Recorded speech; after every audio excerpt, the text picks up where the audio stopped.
வேளாண் பெருமக்களின் நலனில் என்றும் அக்கறை கொண்டுள்ள எனது தலைமையிலான மாண்பு அம்மாவின் அரசு மத்திய அரசின் நிதி விடுவிப்பையும் எதிர்பாராமல் சாகுபடி செய்த பயிர்களுக்கான இடுபொருள் உதவித்தொகை 1717 கோடி ரூபாயை 16.43 லட்சம் விவசாயிகளுக்கு உடனடியாக வழங்க உத்தரவிட்டு அந்த தொகையும் நேரடியாக விவசாயிகள் வங்கி கணக்கில் வரவு வைக்கப்பட்டு வருகிறது. இந்த இடுபொருள் உதவித்தொகையானது விவசாயிகளின் துயரை துடைத்தாலும் அவள் மீண்டும் பயிர் தொழிலை தொடர உதவ வேண்டும் என்ற மாண்பு அம்மாவின் அரசு எண்ணியது.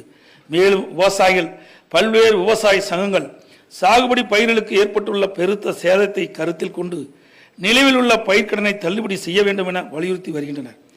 கீழே விழுந்தவர்களை மேலே தூக்கிவிட்டால் மட்டும் போதாது, அவர்கள் மேலும் வலுப்பெற உதவி செய்திட வேண்டும் என்ற உயரிய சிந்தனையில் எனது தலைமையிலான மாண்பு அம்மாவின் அரசு செயல்பட்டு வருகின்றது.